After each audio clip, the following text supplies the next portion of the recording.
ಹಾಸನದ ಕಡೆ ನೋಡೋಣ. ಹಾಸನದಲ್ಲಿ ಗೌಡ್ರ ಲೆಕ್ಕಾಚಾರ ಎಲ್ಲ ತಳ್ಕೊಂಬಳಕ ಆಗ್ತಾ ಇದೆ. ಯಾಕೆಂದ್ರೆ ಎ ಮಂಜು ಭಾರತೀಯ ಜನತಾ ಪಕ್ಷದಿಂದ ಇದೀಗ ಕಂಟೆಸ್ಟ್ ಮಾಡ್ತಿದ್ದಾರೆ. ಹಾಸನದಲ್ಲಿ ಗೌಡರ ಕುಟುಂಬದ ಕುಡಿಗೆ ಕಮಲದ ಕೆಡ್ಡ. ಇದೀಗ ಬರ್ತಾ ಇದೆ ಎಲೆಕ್ಷನ್ ಬ್ರೇಕಿಂಗ್ ನ್ಯೂಸ್. ಈ ಕ್ಷಣ ನೀವು ನೋಡ್ತಿರುವಂತಹ ಬ್ರೇಕಿಂಗ್ ನ್ಯೂಸ್. ಮಂಜು ಹಾಸನದಲ್ಲಿ ಬಿಜೆಪಿಯನ್ನು ಸೇರ್ಪಡೆಗೊಂಡ್ರು. ಇದೀಗ ಗೌಡರ ಲೆಕ್ಕಾಚಾರ ಉಲ್ಟಾ ಪಲ್ಟಾ ಆಗ್ತಾ ಇದೆಯಾ ಅನ್ನೋ ಪ್ರಶ್ನೆ ಕಾಡ್ತಾ ಇದೆ. ಹಾಸನದಲ್ಲಿ ಗೌಡರ ಮೊಮ್ಮಗ ಅಂದ್ರೆ ಹಿರಿಯ ಮೊಮ್ಮಗ ಪ್ರಜ್ವಲ್ ರೇವಣ್ಣ ಇದೀಗ ಕಂಟೆಸ್ಟ್ ಮಾಡ್ತಿದ್ದಾರೆ. ದೋಸ್ತಿಗಳು ಅಂದ್ರೆ ಕಾಂಗ್ರೆಸ್ನವರು ಕೈ ಹಿಡಿತಾರಾ? ಇದೀಗ ಬರ್ತಿರುವಂತಹ ಬ್ರೇಕಿಂಗ್ ನ್ಯೂಸ್. ಎಸ್, ನೀವು ನೋಡ್ತಾ ಇದ್ದೀರಾ ಕಳೆದ ಬಾರಿ ಹೇಗೆಲ್ಲ ಇತ್ತು ಹಾಸನದ ಲೆಕ್ಕಾಚಾರ ಅಂತ. ಎಚ್ ಡಿ ದೇವೇಗೌಡರು JDS ಇಂದ ಕಂಟೆಸ್ಟ್ ಮಾಡಿದ್ರು. 5,09,841 ಮತಗಳನ್ನು ಅವರು ಪಡ್ಕೊಂಡಿದ್ರು. ಕಳೆದ ಬಾರಿಯ ಲೋಕಸಭಾ ಚುನಾವಣೆಯ ಒಂದು ಫ್ಲಾಶ್ ಬ್ಯಾಕ್ ಕೊಡ್ತಾ ಇದ್ದೀವಿ, ಏನೇನು ನಡೀತು ಅಲ್ಲಿ ಅಂತ. ಅವರ ವಿರುದ್ಧ ಅಲ್ಲಿ ಸ್ಪರ್ಧೆ ಮಾಡಿದವರು ಅಫ್ಕೋರ್ಸ್ ಈಗ ಅವರ ಮೊಮ್ಮಗನ ವಿರುದ್ಧ ಸ್ಪರ್ಧೆ ಮಾಡ್ತಿದ್ದವ್ರೆ. ಅಂದರೆ ಶ್ರೀ ಎ ಮಂಜು ಮಾಜಿ ಸಚಿವರು, ಹೌದು, ಕಾಂಗ್ರೆಸ್ ಇಂದ ಸ್ಪರ್ಧೆ ಮಾಡಿದ್ರು.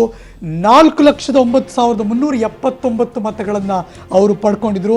ಎಕ್ಸಾಕ್ಟ್ಲಿ 1,00,000 ಡಿಫರೆನ್ಸ್ ಇತ್ತು ಕಾಂಗ್ರೆಸ್ ಮತ್ತು JDSಗೆ. ಅಂದರೆ ಅವರಿಬ್ಬರ ನಡುವೆ ತಿಕ್ಕಾಟ ಯೋಚನೆ ಮಾಡಿ. ಆದರೆ ಈಗ ಅದೇ ಕಾಂಗ್ರೆಸ್ ಮತ್ತು JDS ಒಟ್ಟೊಟ್ಟಿಗೆ ಸೇರ್ಕೊಂಡಿದ್ದಾರೆ. ಕಳೆದ ಬಾರಿ ಲೋಕಸಭಾ ಚುನಾವಣೆಯಲ್ಲಿ CH ವಿಜಯಶಂಕರ್ BJPಯಿಂದ ಸ್ಪರ್ಧೆ ಮಾಡಿದ್ರು. ಆದರೆ ಅವರಿಗೆ ಕೇವಲ ಸಿಕ್ಕಿದ್ದು 1,65,678. ಎಲ್ಲ ಬೆಳವಣಿಗೆಗಳ ಬಗ್ಗೆ ನನ್ನ ಕೊಲೀಗ್ ಹಾಸನದಿಂದ ಸಮೀರ್ ನೇರ ಸಂಪರ್ಕದಲ್ಲಿ ಜಾಯಿನ್ ಆಗ್ತಿದ್ದಾರೆ. Very good morning Sameer. ಕಳೆದ ಬಾರಿಯ ಕಾಂಗ್ರೆಸ್ ಮತ್ತು JDSನ ನೆಕ್ ಟು ನೆಕ್ ಫೈಟ್ ಇತ್ತು. ಹಂಗೆ ನೋಡಕ್ ಹೋದ್ರೆ ಈ ಬಾರಿ ಸಿಚುವೇಶನ್ ಸಿನಾರಿಯೋ ಕಂಪ್ಲೀಟ್ ಆಗಿ ಬದಲಾವಣೆ ಆಗಿದೆ. ಏನೇನೆಲ್ಲ ನಿರೀಕ್ಷೆ ಮಾಡಬಹುದು ಹಾಸನಕ್ಕೆ ಸಂಬಂಧಪಟ್ಟ ಹಾಗೆ? ಖಂಡಿತವಾಗ್ಲೂ ಗುಡ್ ಮಾರ್ನಿಂಗ್ ಹರೀಶ್. ಇದು ಹಾಸನ ಲೋಕಸಭಾ ಕ್ಷೇತ್ರ ರಾಷ್ಟ್ರದಲ್ಲಿ ಗಮನ ಸೆಳೆಯುವಂಥ ಕ್ಷೇತ್ರ. ಮಾಜಿ ಪ್ರಧಾನಿಯನ್ನು ಕೊಟ್ಟಂಥ ಜಿಲ್ಲೆ ಹೆಗ್ಗಳಿಕೆ ಹಾಸನ ಜಿಲ್ಲೆಗಿದೆ. ಹೀಗಾಗಿ ಇದು ಪ್ರತಿ ಬಾರಿ ಗಮನ ಸೆಳೆಯುವ ಲೋಕಸಭಾ ಕ್ಷೇತ್ರವಾಗಿದೆ. ಈಗಾಗಲೇ JDSನಿಂದ ಮಾಜಿ ಪ್ರಧಾನಿಯವರ ಮೊಮ್ಮಗ ಪ್ರಜ್ವಲ್ ಈ ಒಂದು ಸ್ಪರ್ಧೆ ಮಾಡುವಂಥದ್ದು ಖಚಿತವಾಗಿದೆ. ಜೊತೆಗೆ ಅವರ ಪ್ರತಿಸ್ಪರ್ಧಿಯಾಗಿ BJPಯಿಂದ ಎ ಮಂಜು ಅವರು ಈಗಾಗಲೇ BJPಯ ಪ್ರಾಥಮಿಕ ಸದಸ್ಯತ್ವ ಪಡ್ಕೊಂಡು ಈಗಾಗಲೇ ತಮ್ಮ ಉಮೇದುವಾರಿಕೆಯನ್ನು ಸ್ಪಷ್ಟಪಡಿಸಿದ್ದಾರೆ. ಈಗ ನನ್ನೊಂದಿಗೆ ನನ್ನ ಒಂದು ಬದಿಯಲ್ಲಿ JDS ಕಾರ್ಯಕರ್ತರಿದ್ದಾರೆ, ಇನ್ನೊಂದು ಬದಿಯಲ್ಲಿ BJPಯ ಕಾರ್ಯಕರ್ತರಿದ್ದಾರೆ. ನೇರವಾಗಿ ನಾನು ಅವರ ಬಳಿ ಮಾತಾಡಿಸ್ತೀನಿ.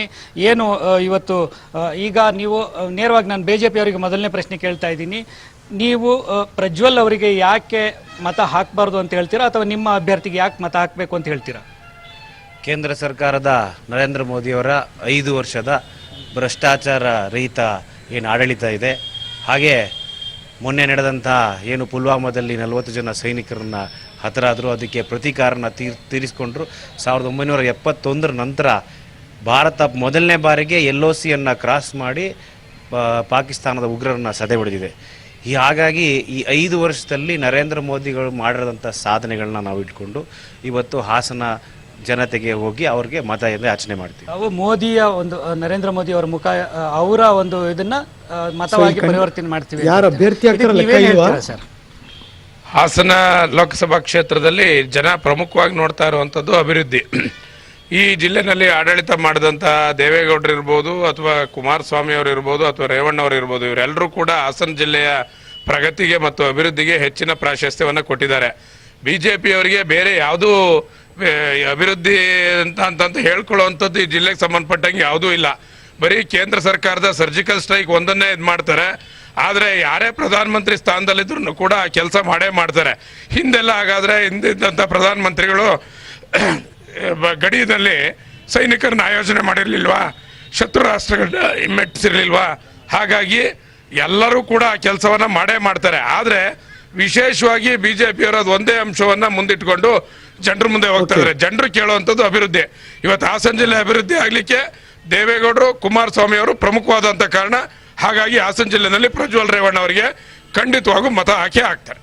ಪ್ರಜ್ವಲ್ ರೇವಣ್ಣ ಅವರು ಅಂದ್ರೆ JDSನಿಂದ ಅಭಿವೃದ್ಧಿ ಆಗಿದೆ, BJPಯಿಂದ ಜಿಲ್ಲೆಗೆ ಆ ರೀತಿಯ ಅಭಿವೃದ್ಧಿ ಏನು ಆಗಿಲ್ಲ ಅನ್ನೋಂಥದ್ದು JDSನವ್ರು ಹೇಳ್ತಾರೆ. ನೀವೇನು ಹೇಳ್ತೀರಾ? ಅವರಿಗೆ ಒಂದೇ ಒಂದು ಅಭಿವೃದ್ಧಿ ಅಂತ ಕಾಣಿಸ್ತಾ ಇರ್ಬೋದು.